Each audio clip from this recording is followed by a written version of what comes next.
kind of frame the mood for our discussion here today on the future of artificial intelligence and robotics. So can we roll that video, please?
Very exciting. So again, joining us to my immediate left is Mr. Kahil Ruhana, who is the Deputy Director General, of Communications, Networks and Technology for the European Commission. Next to him, in the center, Mr. Marek Rosa, the CEO and Chief Technical Officer of Good AI. And next to him, filling in, is Andreas Ebert, who is the EU Technical Officer for Microsoft. That's our panel here today. Wonderful, wonderful video. A little bit frightening.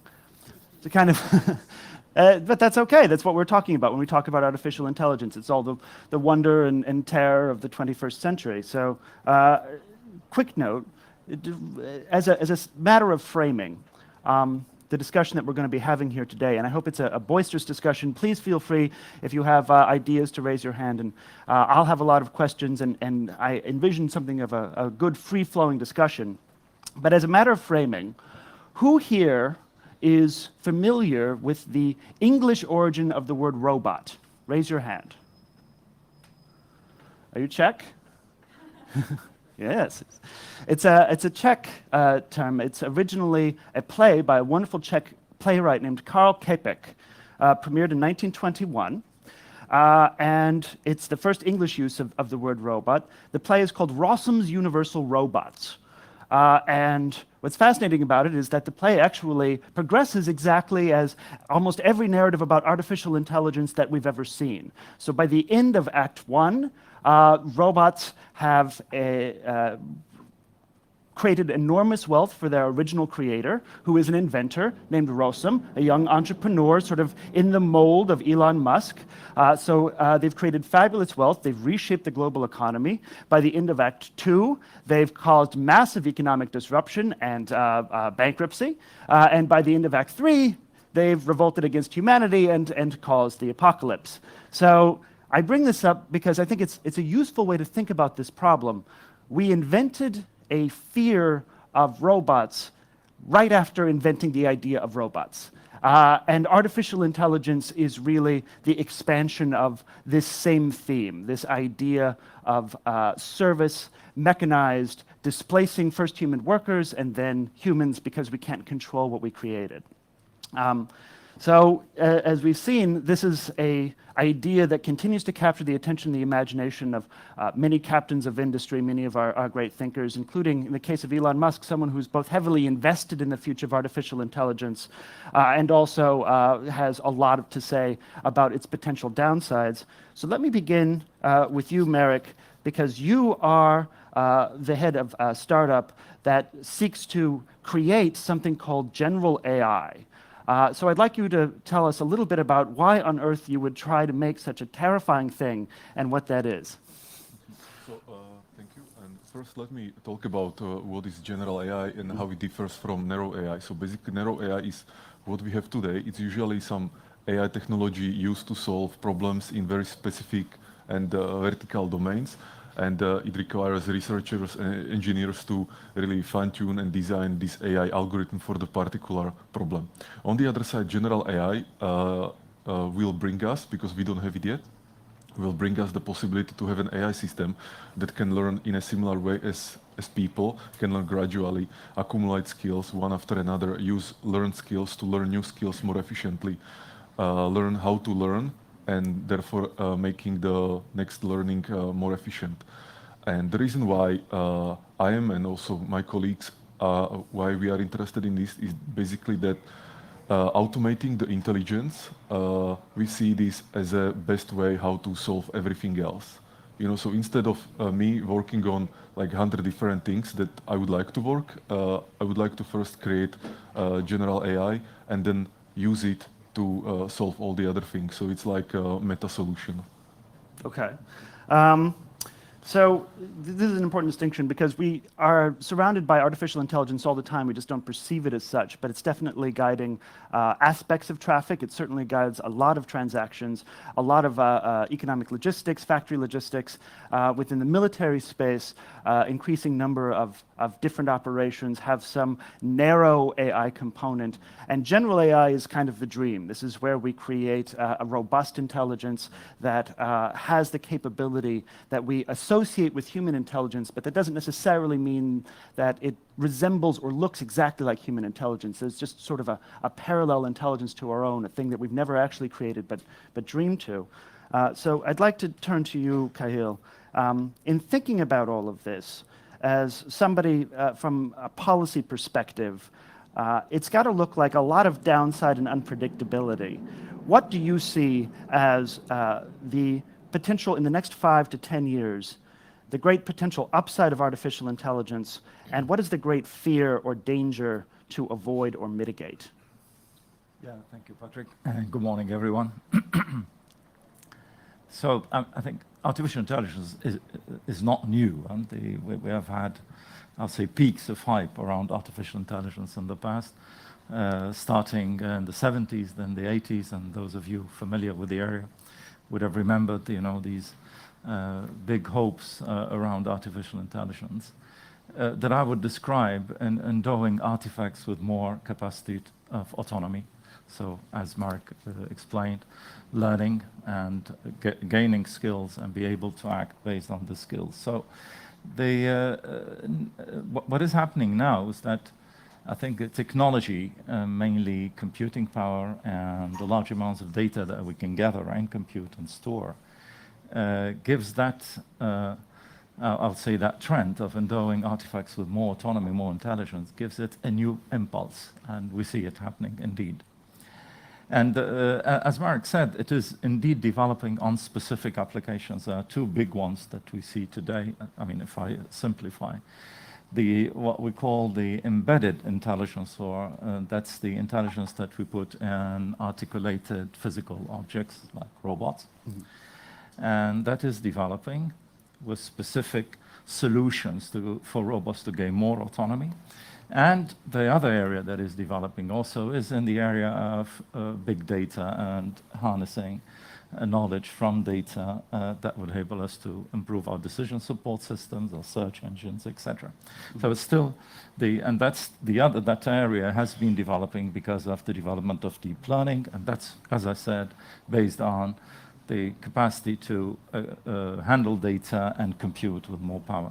Mm-hmm. And in these two areas, I think the developments are, you know, there is some conversions and basic technologies developing for both of them that could lead us to more generic AI in the future, indeed.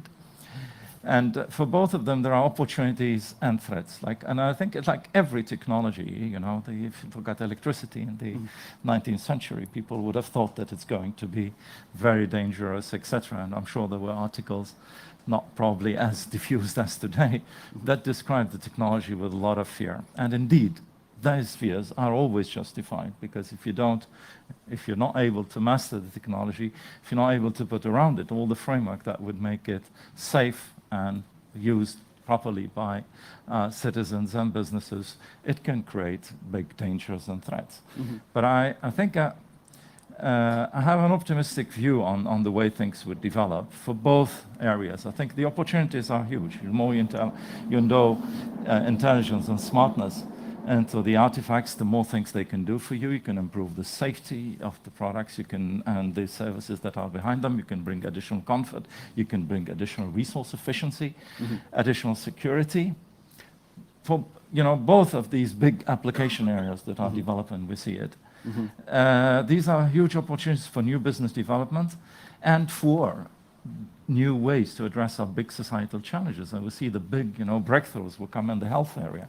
Today, one of the biggest areas for development of robots is robotics for health. And we could see what it can bring. But there are the fears of our citizens. And we have a Eurobarometer that we have every year on the different technology, including robotics at the EU level. And we show that most of our citizens, 70%, think robots are a good thing, for example. Yeah. But we tell them, will you like the robot to be your doctor? They say, no, no, no. So I think they think it will bring a lot, but there are the fears that this machine will do something for us that we can't control. Yeah. So huge opportunities, new ways of addressing societal challenges, which I think some of the economic analysis do not grasp, because technology opens up new doors for new business development, for new ways of addressing societal challenges, and hence new jobs, etc.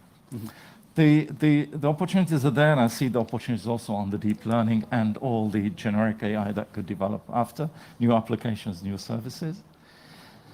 And the threats are, threats on our safety, threats on our security, threats on jobs, threats on the way our lives could change in the future, and that the different levels of automation show already that these threats are there, that we need to address.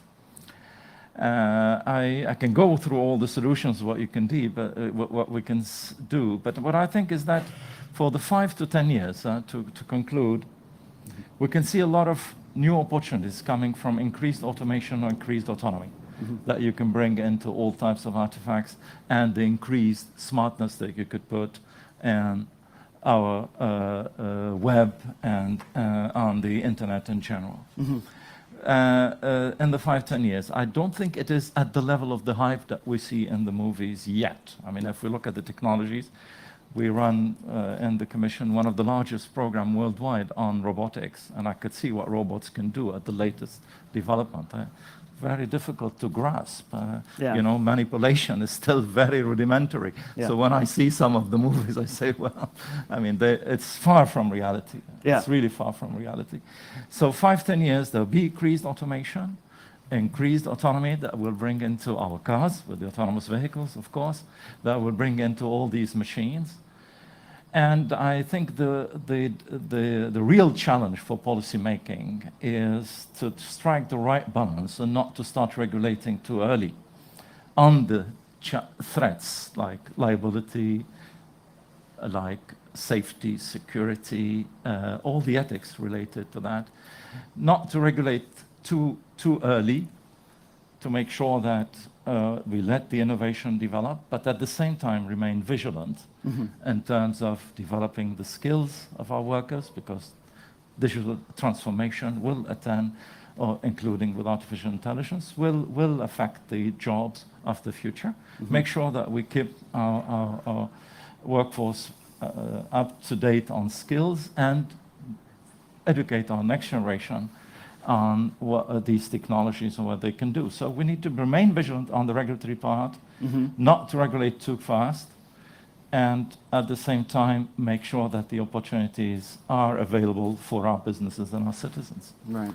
So I want to get to Andreas in a second to talk a little bit about where Microsoft and some of your peer companies see the potential and the peril from an investment standpoint, from a company standpoint, in artificial intelligence in the next 10 years. Well, thank you so much for having me here. In a way, and before I do this one, I had a kind of flashback, not a flashback, but a kind of surprising thing when I saw the title of the session, How to Outsmart the AI.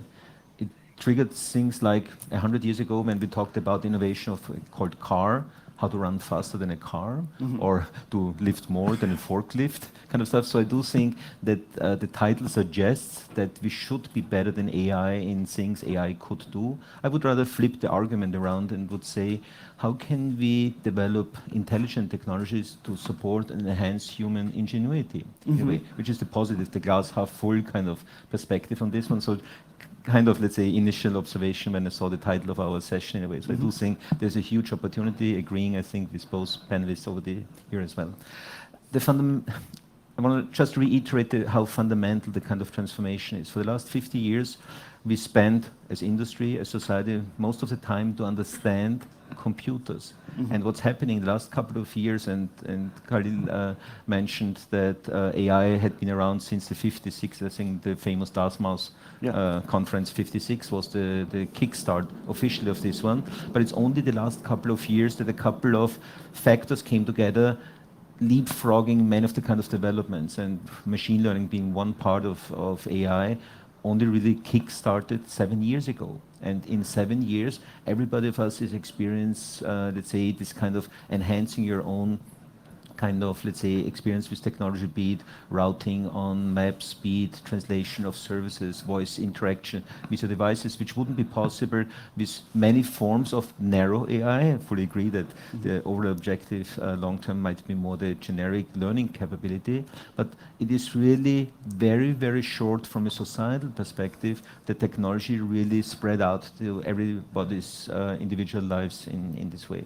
So our approach and the approach we've taken for the last couple of years around AIs that we want to, and this is the kind of official title, sorry for using a kind of branding name on this one, is democratizing AI, because we do think that those kind of technologies enhancing capabilities of existing systems, enhancing systems that you can use instead of, for instance, imagine if you're from a kind of, hopefully not, but from a human perspective, not able to use a keyboard or a pen, that you can do voice interaction. AI is a technology helping those people to get deeper included in society's activities in a way. It's something which we're really working day over day over day, that we reduce the threshold that those kind of technologies can be part of our interaction with technology. And what we also want to do is that it shouldn't be in the hands of a few companies in a way, and I would guess that currently only a handful of companies have the majority of AI resources, people, skills like that, and we want to contribute that this becomes a much broader kind of ecosystem thing, that millions of developers on the planet can reduce their effort to participate in developing innovative solutions, helping addressing some of the societal kind of things, sometimes creating new business models, sometimes new just products in a way. And so we are trying to contribute on this one. And the last thing in this kind of four-step strategy around democratizing, we invest heavily in our own infrastructure, which is called the cloud, in a way that we create and offer what's called an AI supercomputer, again, creating much more performance necessary, and AI is hugely dependent on high, let's say, high performance computing resource on this one, that is not only available, for instance, to us and a few other companies, but it's available to millions of developers and hundreds of millions of people to a much more economic kind of realistic level. Okay, wonderful. So I want to remind everybody, please feel free to participate in this conversation. Raise your hands if you have a question, and we're going to get a microphone to you. And I, of course, have plenty of my own. In hearing you talk about the AI winter, for instance, Gael, this is a period in the 1980s where there was a lot of enthusiasm about the future of AI, and it all kind of fell apart because of a couple of reasons. But robotic vision and the creation of artificial intelligence that can manipulate the world around it has been a key area of enthusiasm and disappointment. I remember in 1966, Seymour Papert suggested that robotic vision, teaching robots to understand the three-dimensional environment, he thought this was going to be a summer program for master's students, and we still haven't really mastered it. But there has been a shift. There's been a real shift, in part because of big data and the ability to teach systems on the basis of an enormous amount of evidence how to do something better than was previously thought possible. and also just because of the exponential race and factors affecting miniaturization of computation, the ability to squeeze more integrated circuits together. This is, Moore's law. So I wonder if, thinking about this, you think of this statistic. We've heard, this is a recent statistic from Accenture, predicts that AI is going to double economic growth in about 15 years. At the same time, PwC has projected that artificial intelligence and particularly automation could result in 40% of job losses in the United States. So we would lose 40% of the jobs in the United States as a result of factors relating to automation. So how do you double economic output and also lose about half your jobs and deal with that? Those two futures that to me seem to be competitive from a policy perspective. How do you make a decision around that? Absolutely. I think it's one of the most one of the biggest challenge that at least Western economies are facing today with the development of technologies. Mm-hmm. And I'm sure the rest of the world will also go into this. And it's the challenge of making sure that the effect of technology is widely spread across the economy. Mm-hmm. You can increase your productivity, you can increase your GDP, you can have growth, but at the same time, if ultimately the trend of, the figures that are related to the wealth creation across the economy are not following, you're creating large inequalities, and we have disruptions, as we've seen recently across a lot of our member states, but also around the world. Mainly in Western economies so far. So I think the question is not only AI, it's the impact of technology and digital technologies on our economy and society and distribution of wealth. Yeah.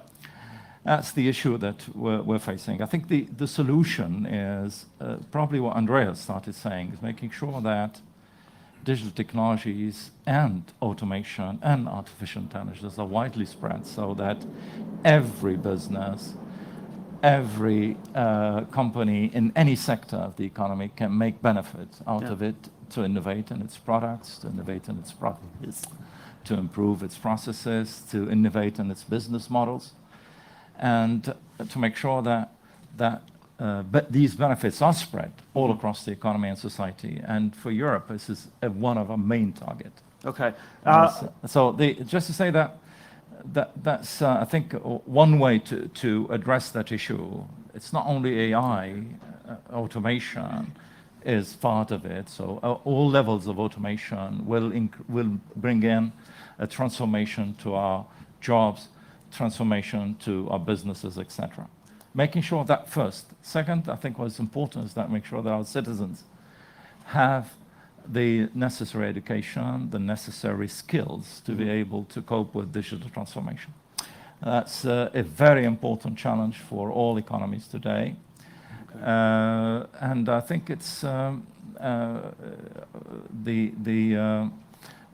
it is not taken at the right level yet, given what is at stake in terms of policy making. That's what I want to nail down on. It's not given at the right level yet. When you talk to policymakers across Europe and around the world that you talk to, do you think that they have an appreciation for how very economically or labor disruptive automation and AI could be in the next 10 years? Or are they sort of like our own Treasury Secretary in the United States, Steve Mnuchin, who said that he's not particularly worried about job displacement as a result of artificial intelligence? Whereabout do they fall?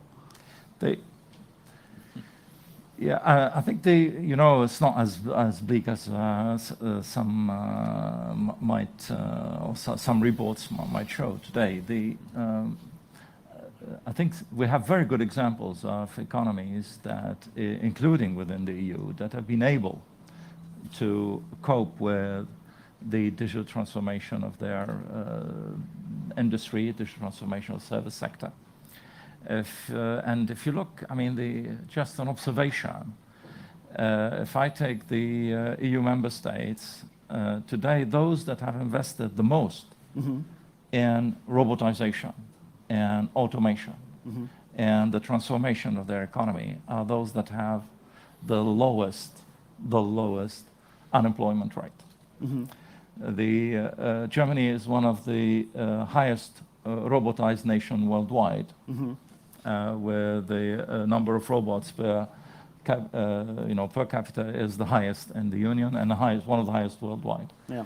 And other member states that have not invested in this, including big ones, have some of the lowest robotization or automation rates in the Western economies, and they have the highest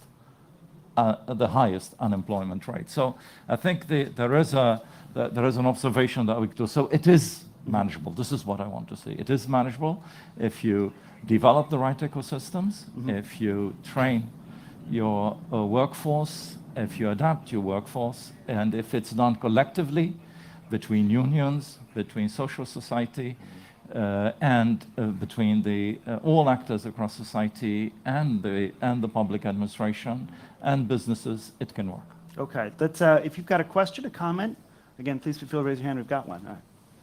Hello, my name is Veronika Antal-Horváth from the Antal József Knowledge Center from Budapest. And I have a question regarding the regulation and automation. What will happen if a driverless car hits somebody? Who will be responsible for that? And my second question is, can or will machine learning software do machine learning software? Thank you. All right, very good question. What are you seeing in terms of self-driving car policy? Go ahead. Both things. I leave it to my panelist colleague on the regulatory kind of thinking on this one, but just from a technology and ethical kind of perspective. What you see is that we are entering a phase where this discussion, what should happen from a liability perspective also, but also from a software development perspective should happen. I give you a very simple example. Imagine you are developing a self-driving car and you need to accommodate with software a situation which is an emergency. Should the software make a decision saying, I'd rather harm my driver, or should I rather harm a person on the street which is outside of the car I'm driving in a way, which creates the kind of interesting challenge saying, should software be in a position to make a judgment call saying who to harm? On one side, you could say, as a society, saying we don't want to get in the situation that machines should make a decision. On the other side, if you currently look, I don't know the numbers for Hungary, but let's say in Germany or in Austria, in Germany, I think there are 5,000 people dying each year on the street, and most of the accidents are driven by potential human drivers in a way. So there is agreement in industry and academics that, for instance, if a society would completely transition to self-driving cars, you would have not 5,000 tragic accidents and incidents in Germany, for instance, in maybe 500. So if you don't embark on this journey for self-driving cars, maybe you could rescue 4,000 of them every single year. So I do think this kind of very tricky, not tricky, but challenging kind of situations need to be discussed at societal level, because each society have different reference points, ethical rules, cultural backgrounds, objectives in a way, and I don't think that any single actor, be it the commission, be it your national government, be it then the company developing the car, be the technology provider, should be in a position to make this decision what is right and what is wrong. And I think we are squarely in the kind of ethical conversation on this one. And coming back to the kind of could machine learning software write machine learning software, that's the objective I think Marek is working on, because at the end of the day there's this notion of called technical singularity, the kind of doomsday when technology has more intelligence than the humanity kind of thing, and there are books out there, and I don't know when it will happen, maybe it will, and it's just a matter of when. And if you take this kind of point, two preconditions are necessary. One thing is that software or computers have a generic learning ability, that they can learn whatever task at hand. And I think we are still outsmarting any technology on the generic learning ability. because we can take a person saying, be an expert in 5 years from now on robotics, or 5 years from now on any other kind of craft in a way. And the second capability necessary is that you, quote, can reproduce yourself, which is what we currently think as a kind of human and from a living being kind of, let's say, differentiating thing. And it triggers an interesting kind of question saying, what will happen if software can write software reproducing itself in a way? But this is something where I do think society has decades to make a decision, because I don't think it will happen in the next 10 years. Okay, very briefly, where are we on liability policy in terms of self-driving cars in Europe? Do we have one? Should we get one soon? Yeah, it's one of the areas we're working on now very intensively. And this is what I mentioned this is what I meant when I mentioned that we should not jump onto regulation very quickly, because I think we have to learn first what are the various parameters and how to handle them. It's a difficult question. I mean, and I tell you, we don't have the full answer yet. Yeah. Who would be liable? I mean, fully liable or should there be full liability in case of an accident where an autonomous vehicle, for example, or autonomous robot has, was the cause, and if the cause is not directly related to any defect coming from the manufacturer or from the user, but if the defect is coming from the learning algorithm itself. Okay. It's and from the learning capacity of the vehicle. Now, what we're doing in order to address that issue. Now we're consulting, and we have a big consultation on what we call the Product Liability Directive. So that's the law that handles the liability issues of products in general. So we're consulting to see what we gather as views, and consultation is still ongoing.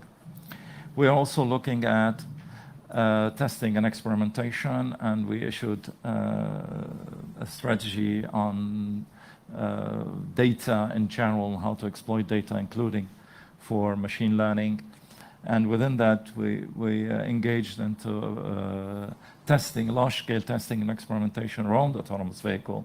And we're setting up now corridors across Europe to be able to test and experiment and see what we can learn from this. Yeah. I think that's the way we're trying to progress on this issue. Consultation.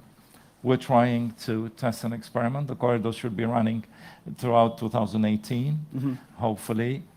And we will try out of that to gather enough information to see how to adapt current regulatory frameworks. So experimentation and then regulation. Testing. Right. That's I think a Just new way say to that approach policy that we don't see because happen. it's not only legal. I mean, Yeah. there's the legal issue, there's the economics also behind it. Yeah. If you put the liability, for example, 100% just on the user, so the owner of the machine, given the complexity of the technology, you might end up with no one buying at all. So you have to have what we call shared liability. These are the things that are developing as concepts. Right. So, Marek, I wonder if you could touch a little bit on the difficult problem of actually trying to teach cars to understand human behavior in a driver context, and also how realistic is this idea of self-driving cars within a time frame of like 10 years, do you think?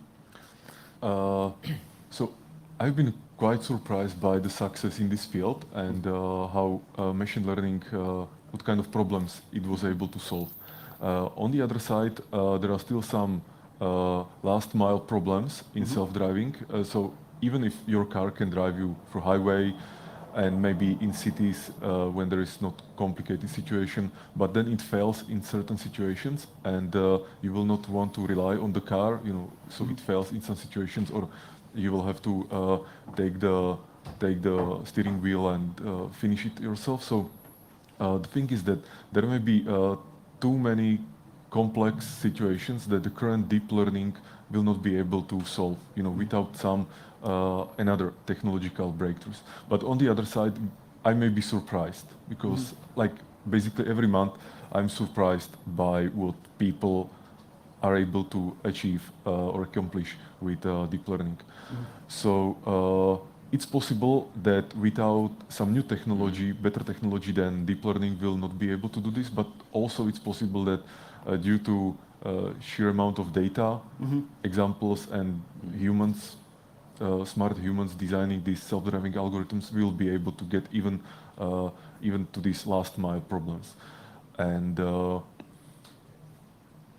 If you, So, were to, yeah. right, if you were to make a data set that would be critical to self-driving cars actually learning about human behavior, maybe outfitting people with different sensors or things like this, what's the data set that's you feel missing for deep learning to take us to a point where autonomous driving becomes more realistic? Yeah. I think that the AI that will be learning to drive in all these situations need to experience the very same situations that we as drivers experience, Okay. and we'll have to have training examples that will train it to react in the same way as a human would react. Okay. The thing is that it's still possible that this training set will not contain all the nuances because there may be situations or there may be missing situations that we as humans learn while developing in our childhood, while interacting with other people and so on. And if these situations will not be present in the training data, they may be missing, and then the car will basically not know how to react in such situations. So for example, when I see a person standing on the side of a road, my brain, because I know what the person is probably thinking, will be like, okay, is he going to step there or not? Is he drunk? Not. And I will like start running all these simulations in my head. Yeah. And if the car doesn't have the same experience, like the car doesn't know what a drunk person means or something like this, it will not be able to simulate the similar scenarios. Yeah. On the other side, if the designers of these algorithms and the teachers of these algorithms will include all these potential situations in the self-driving car, maybe they will just hit this low-hanging fruit of what they need. So Okay. I think it's doable. Like I wouldn't rule it out completely, even without having general AI. Okay. First, we're going to go to Everett, and then we have some audience. I'd like to add on something to really keep the kind of innovation dimension in this whole conversation. There's so many ways how you can measure and observe innovation. You can look at the front end of the innovation train. What are we introducing as new technology, new process, new regulations in our society? But you can also take a look at the innovation at the back end of this train. What are we able to leave behind in a way? And use a very simple example. If you're in an organization 20 years ago and 99% of your employees had an individual email box, and the other one didn't have it, you still couldn't shut down the previous business process of sharing information. Only going from 99 to 100% allowed you to leave 50 years of paper-based interaction in your company behind. Otherwise, you would left 1% of your employees out, which you shouldn't, in a way. So you can look at innovation. We introduced the email system as a company for many people, and you can look at we reached 100%. And in the area of cars, think through innovation in a similar way. So for instance, currently a ton of computing power, algorithms, software design, sophistication, innovation is being spent to help cars understand, for instance, the street signs. Stop, left turn, right turn in a way.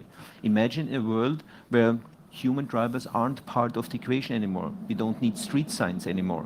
And you could get to a way that cars would, for instance, approach a crossing, and maybe it's just future kind of conversation, maybe the cars would engage in an auctioning system saying whoever is willing to pay more, micropayments kind of stuff, will get preferential treatment crossing this crossing faster than anybody else in a way. So think through many, many layers of potential innovations where complete ecosystems can be created, changed in a way which we cannot foresee today. And we're only using, let's say, artificial intelligence to create a migration scenario where humans and self-driving cars at the same time on the street. But think about 20, 30, 40 years in the future, maybe there's not a single human driver anymore in the equation. Yeah. Is that something that Microsoft is actively now talking about, this idea of transaction taxes for autonomous systems as they encounter each other? Yes, we do have a chief economist since about 10, 15 years in a way, because many of those things which are part of consideration which is called market design considerations. Okay. That the market design is basically defined by the interactions and the economic interactions between different parties, but it's just looking into this one. I don't have a solution and we don't have a business plan on this one, but I want to create visibility that innovation can happen at many, many different layers of the innovation. That's it's such an interesting news item. I know, having talked to Sebastian Thrun, who's the original creator of the Google self-driving car, he says that one of the biggest problems that he encounters now is exactly this intersection problem. You can teach the cars to understand the rules of the road very easily. When they get to intersections, they don't understand that people tend to be jerks. And they kind of go out a little bit first. And so teaching the car to understand that when the human is impatiently pushing into the intersection, even if it's not his turn, you have to let him go because the car would just obey the rules. And people aren't like that. I'm sure I would wind up paying that impatience tax like every day. So let's go here to the audience and a question from one of the participants. Thank you. First question is short term for Mr. Rouhana. What kind of cooperation do you have with maybe through the other DGs, whether DEFCO, DG NEAR, and others, in terms of international cooperation on these issues, especially on the regulatory way, but also on cooperation with other technology sectors outside the EU?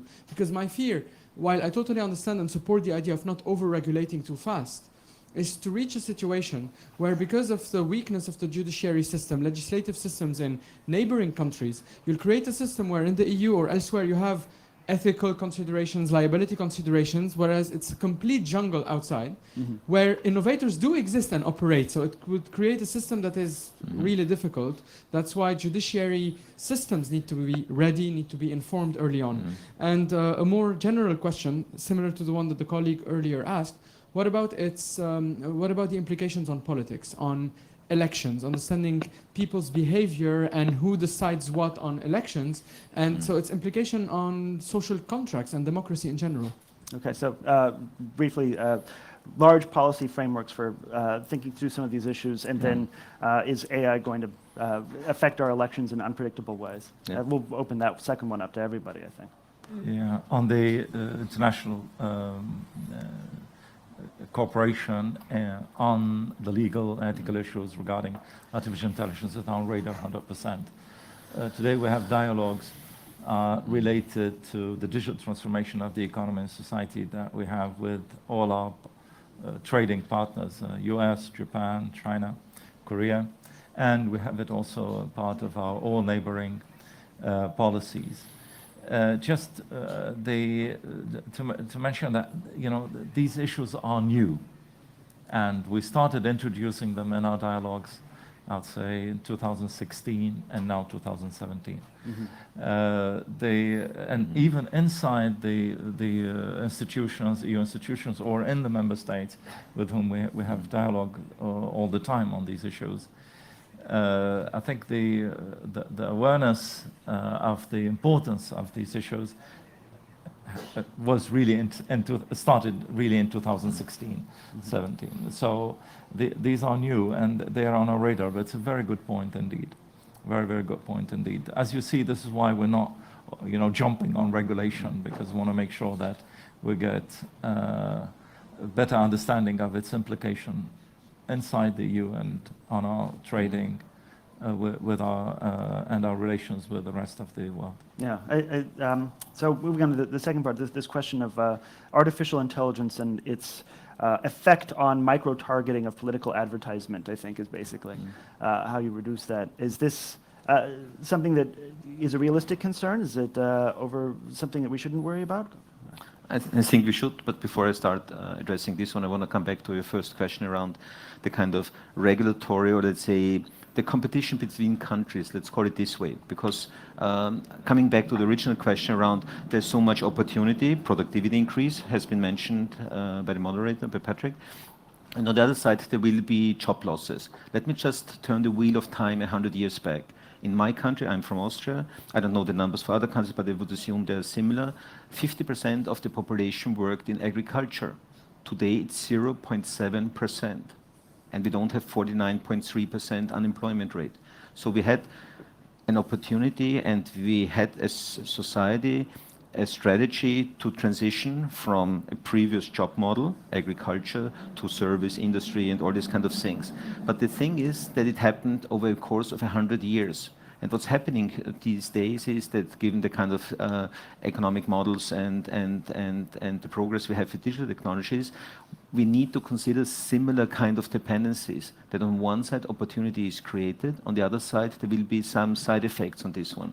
And the interesting thing is that it might happen in a single human generation, which is normally 30 years kind of thing, which changes fundamentally a couple of things. So for instance, you can't pass on the baton from one generation to the next one, so you need to learn yourself how to basically get an opportunity for yourself in your professional life, in one generation, on one side.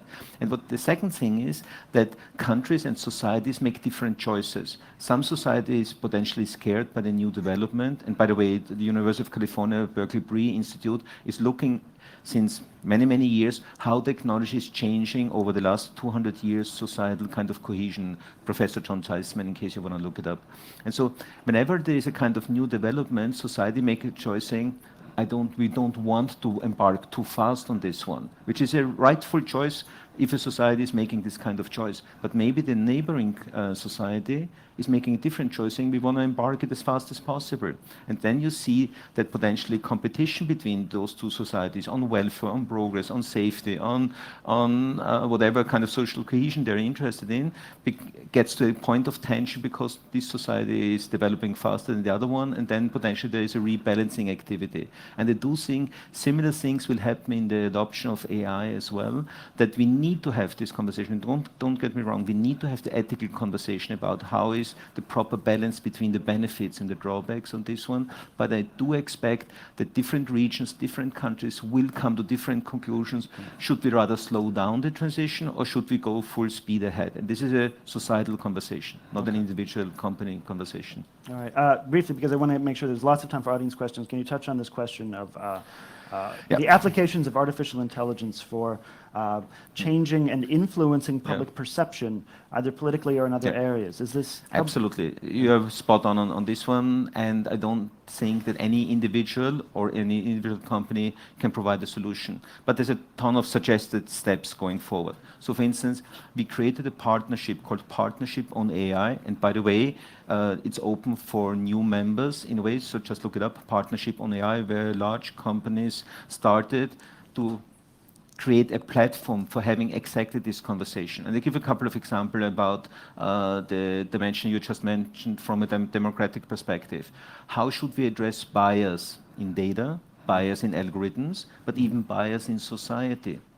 Because we do have the situation that our notion about the world is founded in the culture, in the background, and in the cultural concepts we have in our societies in a way. And so if you develop a software with this kind of embedded, not or sometimes explicit kind of, let's say, knowledge that your background is, let's say, Euro-Asian kind of people, your face recognition software might not recognize them people with different colors, in a way. And so we do have this early, let's say, evidence that those things need to be addressed, but it's not to be addressed only by technology, but it need to be addressed by a common understanding, by ethical rules, by a moral kind of judgment in a way, which is an interesting kind of intersection between classical technology developments versus societal kind of things on this one. And just to close on this one, it's also the kind of thing, imagine that many people are depending on technology to make decisions in a way. And the ultimate decision in democracy is, for instance, elections. How should technology in the future behave if you're asking in the voting booth, who should I elect? Should we stay away? Should this be a voluntary process? Should we give basically your kind of a filter bubble, a kind of reinforcement, go and elect who you want to elect in a way? So it's a tricky question, which not a single actor can answer from my perspective. That's the reason why we were among the founding members of Partnership of AI. And if there's any company interested in joining, please let me know. Okay. Well, let's go to, we've got a few questions here. Let's go right over here. Hi, my name is Kevin Bong, and I'm a Canadian from Toronto, which is a great center for AI. Yeah. My question is actually for our friend from Microsoft. You've talked about the importance of democratizing AI, that it cannot should not be controlled by the few. And that sounds great Yeah. and makes for a great soundbite. In fact, I tweeted it out. Yeah. My question for you, though, is as a corporation and Yeah. as agents of shareholders, Yeah. your objective is to maximize shareholder value, Yeah. which would suggest the concentration of power in your hands. So how do you reconcile these two challenges? Thanks so much for an interesting question. And let me qualify democratizing. Democratizing from a political process is not the objective what we embarked on. Democratization is giving as many people as possible access, and the benefit of this kind of technology is the notion of democratization on technology. With regard to your second question about how to reconcile the kind of societal responsibility and the shareholder responsibility, this is the reason why we started our AI journey with a pledge our Chief Executive Officer, Satya Nadella, made, calling, I need to read it because it's such a long thing, data ethics principles for humanistic approach to AI. So what we started with is 6 statements around what will be the guiding principle how we develop software, AI software in a way. So let me just read because I think it might be interesting. It needs to be designed to assist humanity. Coming back, we shouldn't replace humanity, we should assist humanity. It should be transparent, and this creates all this notion around algorithmic transparency, algorithmic accountability, everything which is, I think, a topic which need to be debated. Then maximize efficiencies without destroying the dignity of people is an important component, that we don't roll over the dignity of people by saying, look, technology is making a decision who is going to be promoted in a company or not, for instance. It's a dignity problem, not a kind of productivity problem, yeah, in this context. It should be designed for privacy, and I do think Europe is really at the leading edge, globally at the leading edge, to think through how in a digital-based economy, privacy and data protection should be taken to the next level. And I do applaud the Commission's effort not only to create a digital single market political vision, which I think is the right strategy to do, but also to create a kind of common understanding that 28 different data protection rules don't support the vision that we should have around data protection in a way. So how do we basically leverage then this progress on the data protection side? And it gives you the tension point in data protection versus AI, healthcare. The European data protection regulation, and just to be clear, Microsoft fully supports the journey towards data protection, but I want to point out the kind of conflict of policies, let's call it this way. Healthcare. Most European countries are challenged from a budget perspective to deliver the healthcare services efficiently to a growing stakeholder of people who need support. Yeah. And we have a growing group of elderly people which need to be supported as well in the future as well. Machine learning, and Marek pointed out, need huge amount of data to be sophisticated in the way how they understand and contribute to solving these problems. We do have a concept in the data protection regulation, which is based on the consent given, that you as a data subject, as a citizen, can define what the processor is doing with your data. So if you are a healthcare provider, if you are a university working in healthcare research, and your objective is to reduce the European, let's say, fatality on cancer, obesity, or whatever kind of thing, you need access to data. And so what is the proper balance between, on one side, protecting the data for the individual patient on one side, versus allowing researchers to get to the next level, helping to reduce our fatality rate on cancer by 50% in a way. And I don't know what the proper solution is, but we want to contribute to this awareness. This need to be discussed, because if you would be on the extreme and saying everything should be protected and nobody should care about, versus everything should be open, I think both extremes are not the right thing. It's similar to the kind of community thinking you have in a small municipality. If you have one municipality where everybody is trying to optimize his own life individually, I think welfare, safety is lower progressing versus a community where a couple of things are being shared and agreed upon, who is doing the infrastructure investment on building the bridge, on building the kind of road. And I do think even in the data-driven economy, we need to create this kind of balancing point.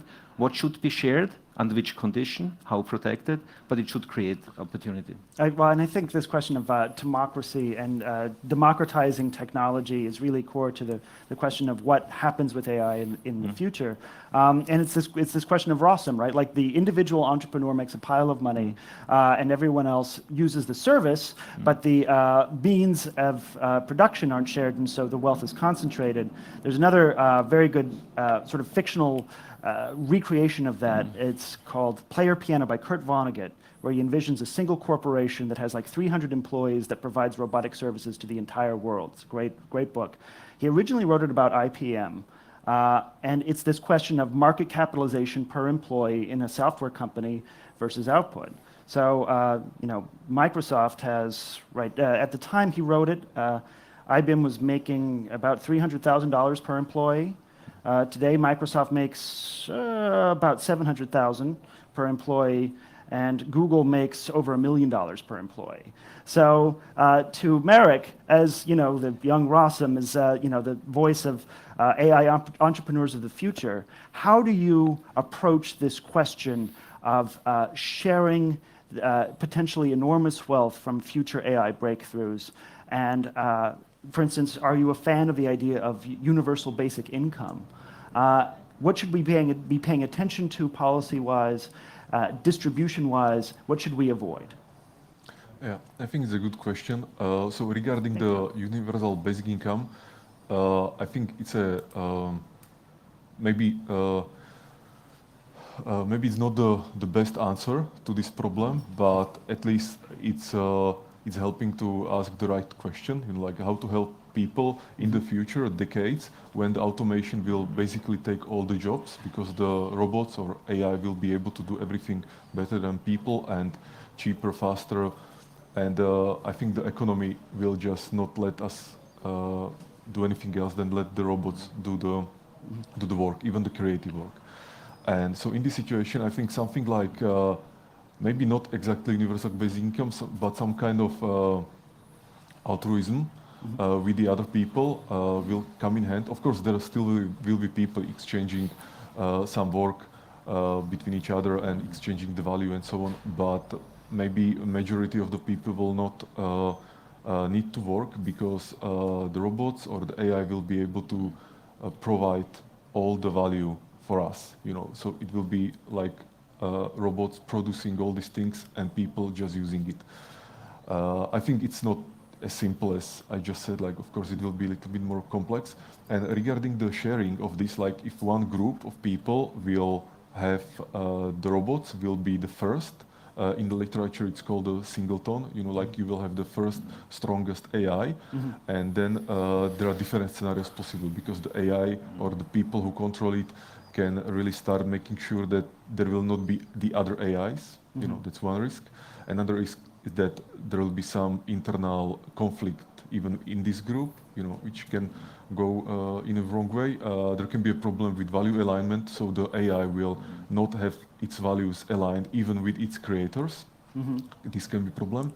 Or understanding problem, which is that the AI will not really understand what the creators want it to do. You know, there will be some confusion. And if you let it run for a few cycles, and the cycles are building on the previous cycles and so on, it's very hard to foresee where the system will actually evolve and how damaging it can be. So I think it's a good question. My personal answer to this is that if, for example, we in my company get to develop general AI first, then we would try to help as many people as possible with the fruits of this technology. Like I cannot talk about or for the other people or for the other companies or countries that are developing this, but this would be my goal. So again, I would of course use the AI for the stuff that I'm interested in, but I will also help the other people. And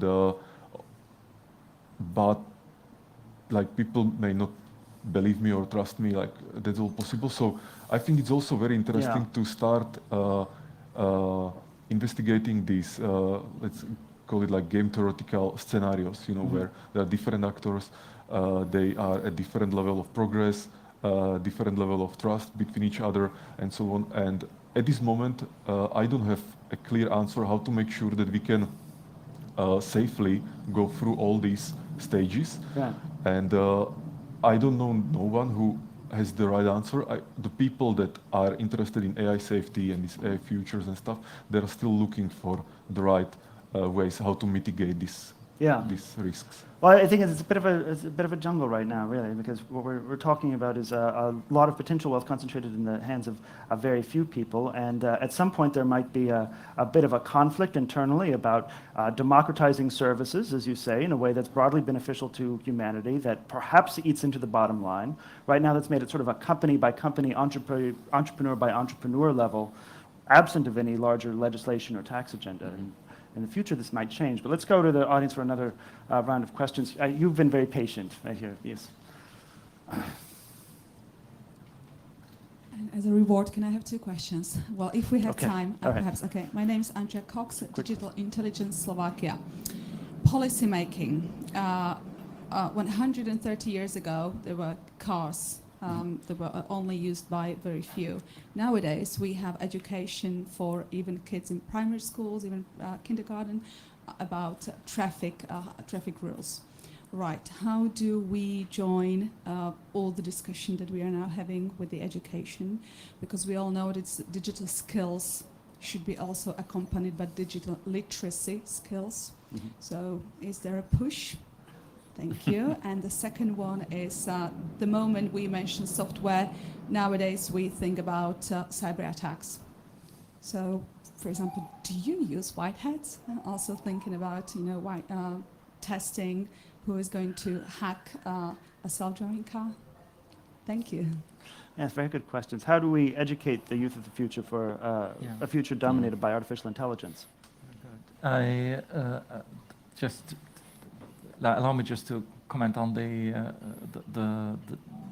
subject of democratization. I think that was of AI, and then because it's related to the skills in cybersecurity as well. But just to say that, in terms of regulation or policy making, how to handle the issue of dominance. In our market economies,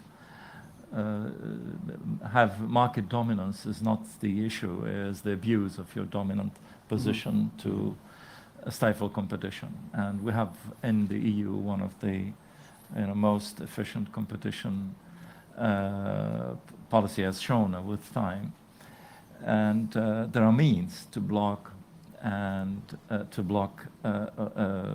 the abuse of market dominance, as we've seen recently, even with large companies and giants that sometimes seem to be unattackable.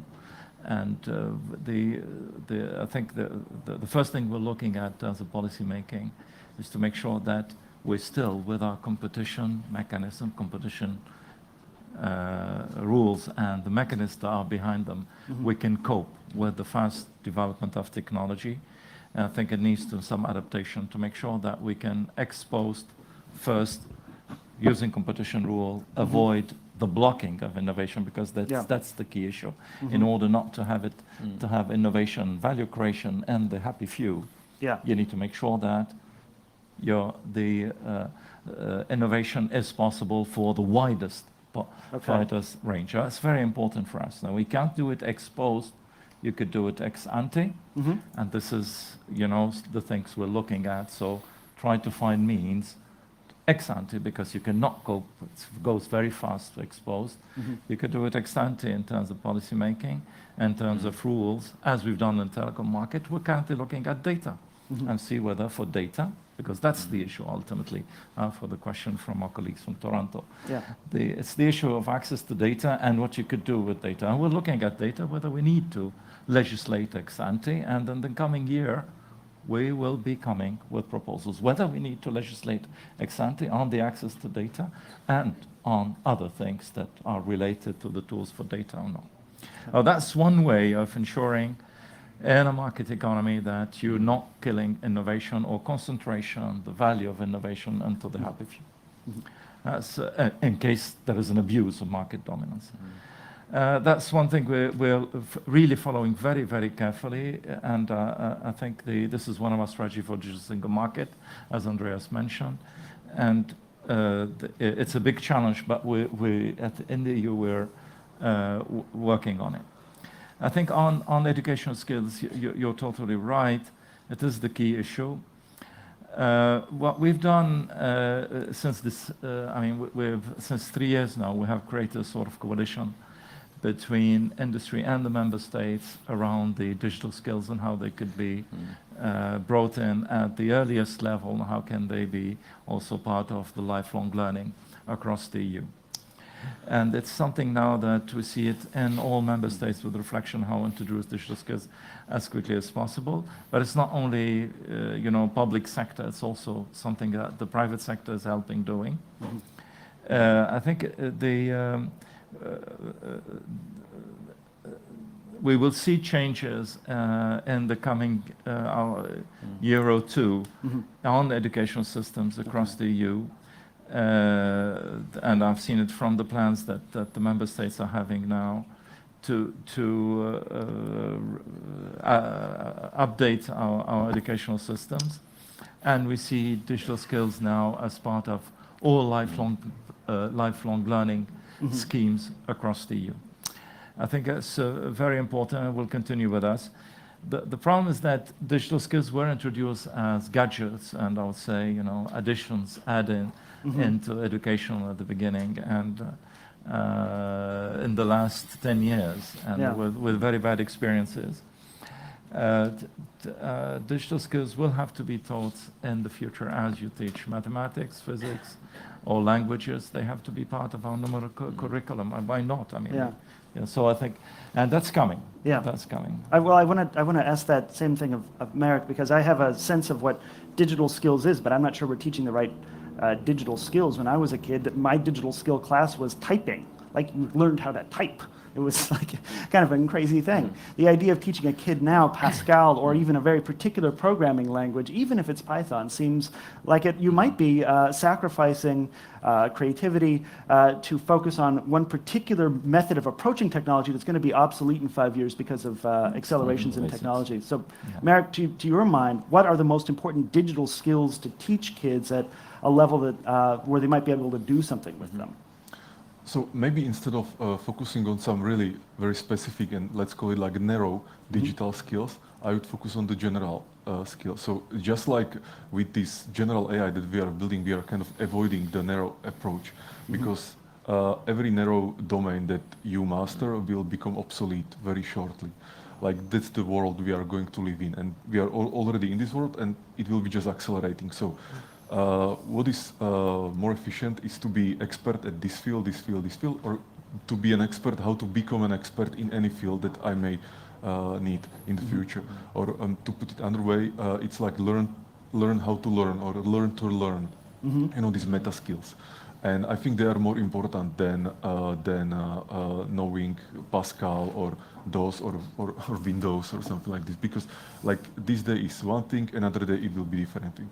And there has been actually some studies where when they trained students or when they started to teach them how to learn, their capacity to learn the specific topics actually increased. Because they realized what skills they're using to learn new skills. It wasn't just like, I need to learn this thing, so I will memorize this, so I can pass the exams. But actually, I will learn that if I use this skill to understand this thing, and then other skill to maybe have some dialogue with someone and learn that thing using that way, my ability to learn any new problem or to adapt novel and unseen problems will be much better. So this is more important for me. So just like I don't want to be building narrow AI, I would also not be like, if I was a student, I would not be investing my time in learning just some specific things, but I would rather focus on how to master the meta skills. That sounds like a wonderful plug for humanities education, which I'm a big fan of. So let's have another question here from the audience while we still have a little bit of time right here in the second row. I think there was a question on cyber. Sorry. On cybersecurity, artificial intelligence to cybersecurity, and then we'll go to another question. Sorry, go ahead. Yes. Shall I? Yes, this is Microsoft here. This is a very good question May for I? Microsoft. Yeah. Thank you so much for asking a question, because I thought the title of this whole conference is Global Security. So cybersecurity is, of course, a hugely important topic in a way. And it funnels back into the kind of education thing as well, because digital literacy is one of the preconditions that you know how to cross the digital highway safely in a way. And what we've seen is that, for instance, and you mentioned cars 100 years ago, our generations had a kind of perspective that parents are in a position to help kids learn how to safely cross a street, wait until the car is passing by, and maybe the car is fast or slow, and then you can go before or after the car.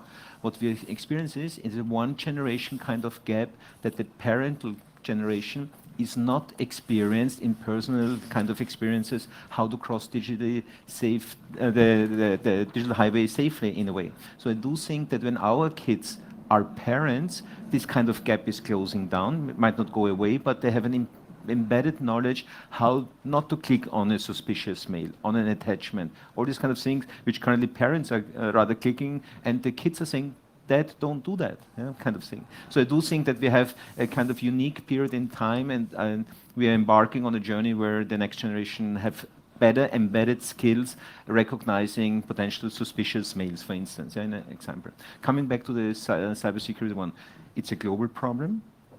It's both things. That technology can be used for both things. It could be used for defense kind of activities, that you make sure that your service is being used. And I can't tell you, don't have enough time to list up all the kind of advanced technologies we're using to protect assets, data assets of our customers, the technology, the system, measure what's available on a planetary-wide scale, how threats are moving from one region to the other thing. And artificial intelligence is at the center, really at the center, to get this kind of worldwide view, what is happening. And we think we can contribute to this debate. So we're partnering with the law enforcement agencies to take down botnets in a way where we see this global pattern of, let's say, where's attacks coming from. On the other side, you need to think that the dark web and the dark side of business is using the very same approaches. They even have cloud infrastructures on the dark side of economy, using the very same economic argument. If you are an attacker and you need for a short period of time a kind of cheap compute, here is my offer that you can rent our computers in a way, or there's this supply chain kind of methodology in a way. So many of the kind of approaches being taken from the white side kind of the equation are being used on the dark side as well. So this is one challenge in a way.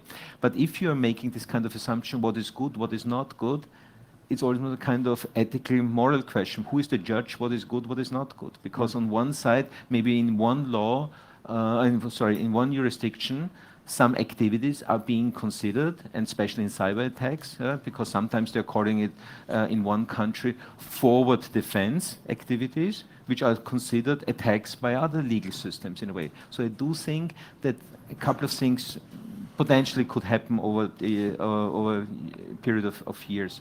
Number one, if there's a global problem, it has been proven over and over again that regionalized solutions don't work well for addressing a global problem. So I do think that a global approach, like for instance a suggestion which our president and chief legal officer Brad Smith made a couple of months ago about the Digital Geneva Convention, that we have a common societal understanding what is allowed in a way that we have basically the same understanding, which then is mapped into local regulatory frameworks, that it is prohibited by law that you're doing something like that, is a precondition that we simplify this complexity we're currently having in a way. Yeah? I think also if you're interested in the future of applications of artificial intelligence, particularly in cybersecurity, you might Google the DARPA Grand Cyber Challenge, which took place last year. And it was pretty fascinating. It showed that right now, sort of in line with the beginning of this discussion, that humans are still very good, actually better at hacking per se. Anomaly detection and anomaly reporting, that's something that can be done at better scale, but specific hacking is still much better done by humans. But humans paired with machines, this is sort of the future of exploitation and thus also, I think, defense. So let's go here. We've got not a ton of time left. But we'll try and get as many of you as we can. Go ahead. Thank you. Milan Ižovica, Mesat and Bratislava. I would like the panelists to dwell a little bit on the concept of responsibility. Okay. Because, you know, when we have a machine follows a command, artificial intelligence makes decisions on its own. Or principally, in other words, when we have a car which is winding on a mountain road, and it sees a person who is in the middle of the road without the ability to stop, so it has two options, either to brake or to take the car off the cliff and kill the operator.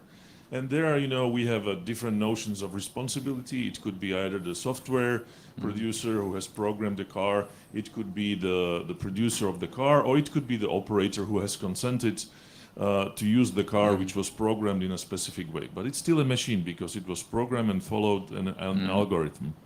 How do we take the notion of artificial intelligence once it has the ability to make decisions on its own? So meaning it's clear of algorithms. So what kind of commandments it's going to follow, and how do we make sure, because we are a very imperfect race, that they use our imperfections in order to get even with us? Okay, so we've only got about 10 minutes left, so I'd invite everyone to be brief because we want to get to as many questions as possible. Go ahead. It's a question that we try to address under the liability angle. Just not to wrap up a bit what I said at the beginning on liability, how we're trying to address it today. It is related to the responsibility ultimately. So first thing to do is to identify where we do have the problem when it comes to the autonomy itself, because there could be defects where the responsibility are identified. So you need to make sure that we have in a complex system, like an autonomous vehicle where we have artificial intelligence, that we can track. First, you have a tracking system that could identify where is the defect coming from. And there is a part of the defect that is related to the learning, and the learning to learn of the machine itself, where we are in a sort of vacuum today. That's the issue. And the solution, as I said, is a solution that we'll have to look at it from the legal perspective, but also from the economics perspective and from the innovation perspective. So, and that's what we're currently looking at in a way that we ensure that innovation continues, that the benefits of these systems come to fruition and materialize, and we're not blocked by, you know, over-regulating to make sure it's very safe. Because as Andreas said, with, you know, most of the accidents that we have today, for example, in cars, come from the humans. So we think that the safety will be increased with these systems. Okay. And we're looking at the economics, which means most probably will be shared responsibility, and responsibility will go where the weight of the sharing that will go to those who can afford to have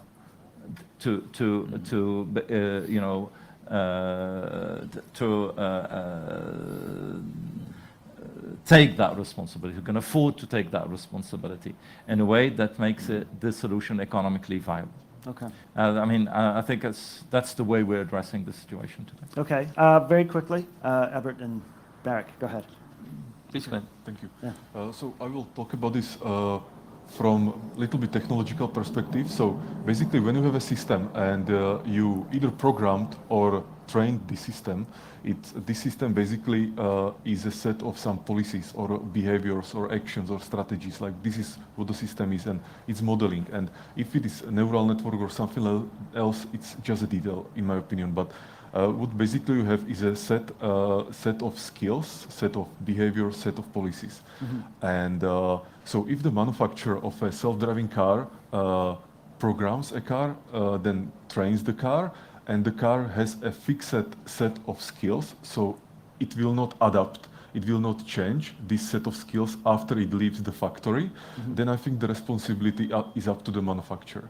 Like they must make sure that the car is generalizing to all situations that the trained situations are generalized to the real situations later. Different situation will happen if you will have a robot or a self-driving car that is able to be adapted even after it leaves the factory. You know, so it will be able to receive some command from a user. And for example, if the user will say like, no, just hit that person, like it's okay, then I think the responsibility is on the user. You know, if the user has a way how to adapt this set of policies of the robot, then it's up to him. Okay. All right. Very quickly. A quick comment on the technological side, because you used a term which I've come across, which is a challenging term in this conversation. You used the term algorithm. And algorithm is normally being considered, humans are developing the set of instructions that the computer with the proper input data can process, creating a basically predictable output. The way how machine learning is fundamentally different. And initially I said, after 50 years of attempting us humans to understand computers, we are now trying to let computers learn to understand the world. Machine learning is a bit different exactly in this domain. What's happening is that in machine learning we have two phases. The first phase is the machine learns from an initial set of, let's say, weightings and let's say assumptions. It's learning how to recognize, for instance, a certain thing on a picture. A cat on the picture is a famous example, in a way. You learn it with 100 million pictures, and every time the software gets a picture, you label it saying there is a cat on the picture or not. And at the end of this process, the program writes a program, an algorithm. And the algorithm is supposed to be able to generalize recognition of cats in this example, in a way. So at the end of the day, a machine has written, not the human, but the machine has written the final program which should be able to, like a human, to generalize that you see a cat in a different color you haven't been trained on. You're still saying with 80% probability on a picture you're seeing later on in the usage phase, there's a cat on this picture. Okay. And the important thing is on the basically on the continuous learning part. Similar to what Marek said on the manufacturer is delivering 5,000 cars to customers in a certain country. Each customer has a different way of driving, or let's say different environment. One is only driving in the city, the other one on the beach, the next one in the mountains. So the cars adopt and change the algorithms on an ongoing base if they are continuing learning in this context, which means at the point of accident, you might have 5,000 different algorithms in those 5,000 cars happening in a way. And I do think that's one of the kind of regulatory challenges, then to assign whose fault is it. Was it the training data set? Was it the manufacturer who trained the car? Was it the user saying constantly, go faster, go faster, go faster? It's a shared responsibility, but it has to be discussed what is the proper solution. Well, folks, we are just about out of time. As we close up, I wonder if I could ask our panelists to, in about a sentence or so, sum up the most important thing that this crowd should be thinking about as they contemplate the future of AI. Well, it's going to be a long sentence. First, for policy making, what I can speak about, we look at AI under three major angles, if you want. One angle is about innovation and research to make sure that this technology is developed in Europe. We have it, we master it, and that it is widely available. So we're supporting competence centers in all parts of Europe, widely available, and we're supporting the creation of open platforms for AI. We call them AI on demand. So that everyone can try, test, and experiment with the technology. That's very important for us. And we have large programs that we do at EU level and work with the member states.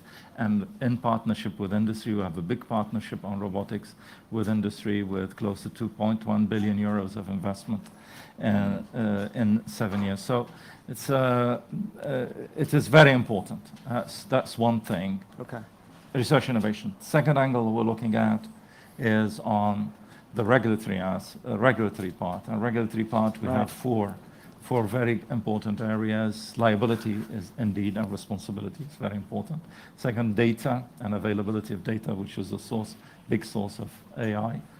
Third thing is cybersecurity and the all the security aspects and safety related to data in general. And the fourth is the diffusion of the single market, so we have the regulation across Europe. And the third item is about skills and development of our skills and our workforce. These are the main, I would say, 3 tracks. It was a long sentence. It was a long Just sentence. to give you That's okay, Marek. Most important thing that you got to leave to understand about AI.